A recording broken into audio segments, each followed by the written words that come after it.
Beckett here at InfoComm 2025, day one of the show. It's very busy, and we are here at the Televic booth joined by Wesley, Sutliff. First of all, how's it going? Oh my gosh, it's such a busy show already. So traffic's been wonderful. Our equipment and our solutions are being well received, and happy to just share our message of creating meeting equity. Absolutely. Yep, great. Let's start with meeting equity, because that's something that you and I talked about during our pre-show interview. Exactly. And now that we're here, we're at the show, we have people and attendees who are actually using and getting their hands on the equipment. What's that feedback been like? Honestly, it's awe. People come in, they didn't really fully understand what was available already on the market, that these systems are available now, Yeah. that they're not future pieces. So honestly, it's been very resonating for the folks who are struggling to find solutions where people can really feel like if you're remote, that you're part of the room, and vice versa, that if you're in the room, you remember that there are people remote. Yeah. So that people get it.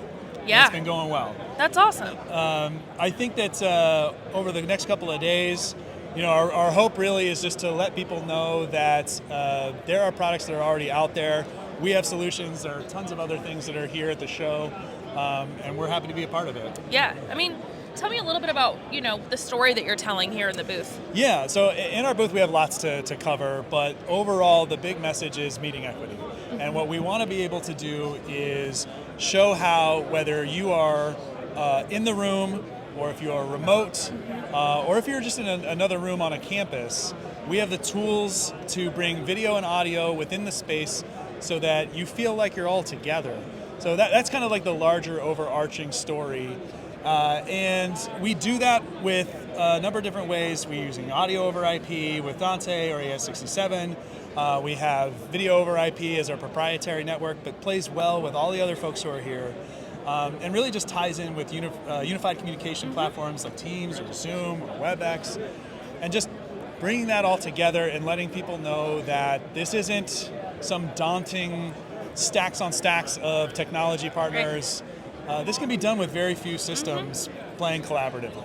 Yeah, I mean, I'm glad you said that too, because there's kind of a fine line sometimes between like really scalable and really easy to deploy, and it's Right. really hard to find something that's both. Yes. But that's kind of something that you offer and are really good at offering. It's really our goal, and thank you for bringing that up, is that we have some components that are used in multiple different ways depending on the use case, but no matter what the use case is, we're trying to ensure that whether you're an IT vendor who's managing Outlook, you have the tools and resources available to achieve these goals we've been talking about. Or if you're a seasoned integrator professional or your consultant coming in, making sure that your spec is going to deliver on your client needs. We're trying to walk that line between out-of-the-box plug and play, but you can scale its sophistication up to handle some of the most challenging edge cases. Yeah. Well, as a company that's kind of got their finger on the pulse of what's going on in the collaboration market, I'm wondering what you're seeing as what's kind of informing you guys as the next big trend. Right. Well, first off, hybrid is here to stay. I don't think anyone's got an argument to that anymore. No. And honestly, I think for the better. So it's really about what data points can you share between the in-room systems and those unified platforms. We work at the highest level of international organizations, and they have formalized meetings, request-to-speak lists. They have voting, not just on should we put a stop sign on that street, but should we put an embargo on this country. Yeah. So they want to be able to take all this data that they would normally rely on us for in the room and be able to expand that. So you have a lot of unified communications platforms that offer something on their own fully virtual. You have folks like us who have a full experience of doing that in the room. How are we now collaborating to get that together? Because that's what the end users are asking for, is really a unification of that experience. So that I think is a huge point for the future. And then just how do you bring people closer together? So immersive audio, where are you putting audio?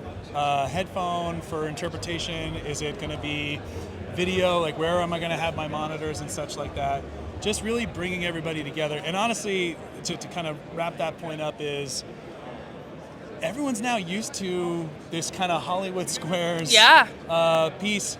I'm working with financial institutions, I'm working with kind of big corporate Fortune 100 companies, and they want to have a show of force when they're trying to lure clients over to join their firm. And they don't want one big wide shot of the room. Right. They want everybody with a square. Yep.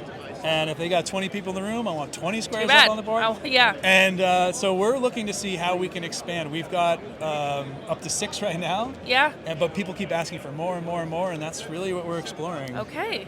We've got a camera, we've got a monitor, we've got a mic, we've got a speaker. We're ready to go. Amazing. Well, last question I have for you, Wesley. Where can people find more information about Televic? Yeah, well, honestly, the easiest place is to go to our website, which is www.televic.com.